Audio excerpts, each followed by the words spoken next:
you have to deal with grief in your own way. What's right for me wouldn't be right for somebody else. And I think people find it difficult to approach you when you've lost someone because they don't want to upset you, they don't want to say anything. But I think with me, it was to get over the grief and come to terms with it, I needed to talk about it. And that's my way of dealing with grief, really, keep myself busy. I absolutely filled my days so I didn't have to think. I didn't sleep very well for a while. I read, but I very often would wake up in the middle of the night because obviously he wasn't there. And I think things are worse in the middle of the night. So I would always make sure I had a good book so I could immerse myself in a book. You know, I go out with friends. I used to run. I started running again. I swam. Anything just to be busy. I'll go to church. And when I go to church, I always light a candle for my mum, my sister, and my husband. Just like letting them know that they're never far from my thoughts and my minds. I have good days, I have bad days, and I have damn right horrible days. But I always get through it because of my faith. I just believe my faith carries me through whatever I'm going through. Talking and sharing is very important because first of all, you have a sense of validation. And I think when we are going through bereavement, it's important for people to feel validated. It's okay to feel sad. You know, it's totally, right that you're crying every day. You know, it's that sort of validation that we need to have. And then after that, it's kind of acknowledging and honoring how you feel. And when you go through something as traumatic as losing a parent, you need to really honor how raw and deep those feelings are. The thing I appreciated most throughout it all was my younger brother calling me regularly just to chat. And I try to talk to the people who have those shared memories as much as I can about it, because every time you do, you just bring them back to life. And I think that it's a really lovely way to honor that person. The biggest things for me in terms of how people helped me was that I have quite a close group of friends, and I think they gauged quite well when I just needed some normality as well. It was just like, come on, let's just go do something. And it did help because it gave me a little bit of respite from just thinking about it, because I was thinking about it constantly for weeks.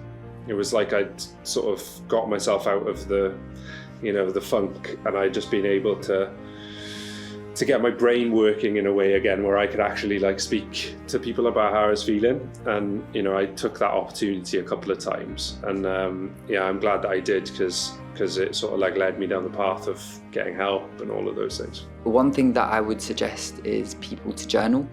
I think there's the power of the pen, being able to write down how you feel on paper is, in a sense, acknowledging how you feel. Another thing that I did was to write a letter to my mum. I think a lot of people, when they lose someone very close, they have a sense of guilt, shame. Maybe I could have done this better. Or, I feel bad, I didn't apologize for this, for example. And for me, it was very important to write a letter to my mum and say, Mum, I just want to thank you for everything that you've done for me. And I had my shortcomings, and I want to apologize for them as well. Grief is unique to the individual. It is not linear. Grief is something whereby there's no end.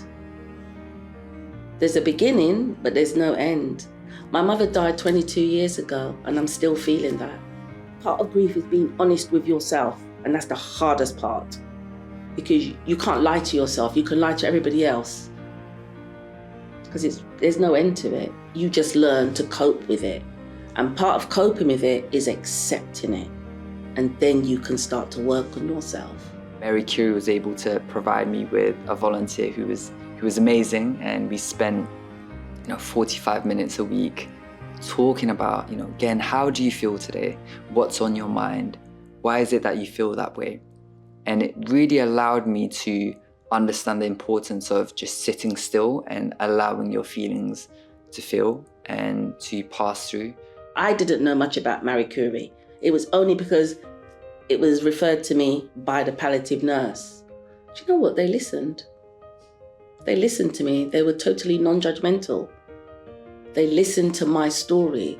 They listened to my needs. And my needs was I needed somebody to hear me. So contacting them and being in touch with them was my lifeline, and is still my lifeline. You know, how are you feeling about everything? It was all about me. Whereas before I wasn't thinking of me. So for me, the companion service made me redirect some energy to myself, because I hadn't done it before. I don't constantly go around now thinking of Ron and what I've lost, and I just think of the gratefulness of the happy, wonderful 10 years we had together, or 12 years we had together, 10 married, and I'm very grateful for that, and I try to look at the positives of our life together rather than the not having him in my life anymore.